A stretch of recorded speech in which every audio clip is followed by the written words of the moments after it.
தேனி மாவட்டத்தில் குடியிருப்பு பகுதிகளுக்குள் நுழைந்த சிறுத்தை வனத்துறை ஊழியர் ஒருவரை தாக்கியதால் பரபரப்பு ஏற்பட்டது. புதருக்குள் பதுங்கியிருந்து பொதுமக்களை மிரட்டி வரக்கூடிய சிறுத்தை பிடிபட்டதா?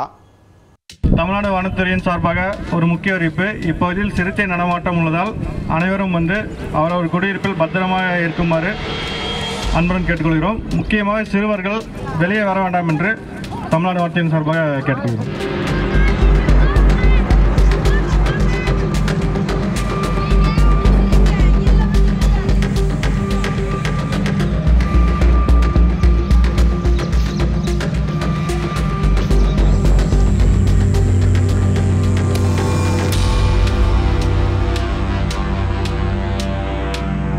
மேற்கு தொடர்ச்சி மலையை ஒட்டிய தேனி மாவட்டம் கம்பம் பள்ளத்தாக்கு பகுதி பசுமை போர்த்தியது போன்று இயற்கை எழில் கொஞ்சும் வகையில் பச்சை பசேல் என்று காட்சியளிக்கும். அங்குள்ள கம்பம் மெட்டு பகுதியில் யானை, சிறுத்தை, சென்னாய், மான் மற்றும் வரையாடு போன்ற வனவிலங்குகள் அடிக்கடி நகர்வலம் வருவதை காண முடியும். இதில் மான், வரையாடு வருகையால் அச்சம் கொள்ள தேவையில்லை என்ற பொழுது அவ்வப்போது சிறுத்தை, யானை நடமாட்டத்தால் மக்கள் அச்சம் கொள்கின்றனர்.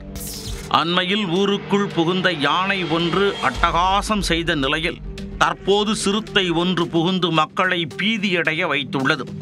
மிரட்டிய சிறுத்தை வனத்துறையின் வலையில் சிக்கியதா? கம்பம் நகரின் 1வது வார்டு பகுதியில் உள்ள கோம்பை சாலையில் காலை நேரத்தில் சிறுத்தை ஒன்று நடமாடியது. அதை கண்டு அதிர்ச்சி அடைந்த பொதுமக்கள் வனத்துறையினருக்கு தகவல் கொடுத்தனர்.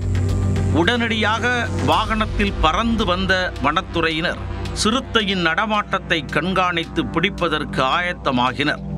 புதருக்குள் ஆபத்து பதுங்கியிருப்பது தெரியாமல் ரகுராம் பாண்டியன் என்ற வன ஊழியர் கையில் வெறும் கம்புடன் சிறுத்தை சிக்குமா என்ற நினைப்பில் தேடுதல் வேட்டையில் இறங்கினார்.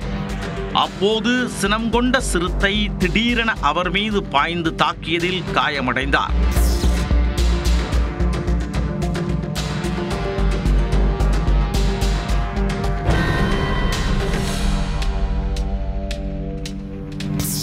உடனே அருகில் இருந்தவர்கள் அவரை பாதுகாப்பாக மீட்டு சிகிச்சைக்காக மருத்துவமனைக்கு அனுப்பி வைத்தனர்.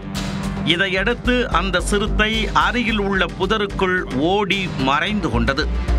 சிறுத்தை ஆக்ரோஷமாக இருப்பதை அறிந்த வனத்துறையினர் தேனி மாவட்ட வன அலுவலர் சமர்தா தலைமையில் பல்வேறு குழுக்களாக பிரிந்து தீயணைப்பு வீரர்கள் உதவியுடன் சிறுத்தையை கண்காணித்து பிடிக்கும் பணியில் ஈடுபட்டனர்.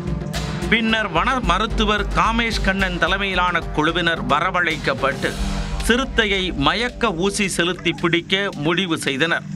தொடர்ந்து பொதுமக்கள் யாரும் அருகில் வராத அளவிற்கு பாதுகாப்பு வேலி அமைக்கப்பட்டு சிறுத்தையை பிடிக்கும் பணியில் வனத்துறையினர் தீவிரமாக ஈடுபட்டனர். நீண்ட நேரமாகியும் சிறுத்தை வனத்துறையினரின் வலையில் சிக்காததால் பொதுமக்கள் அச்சமடைந்தனர்.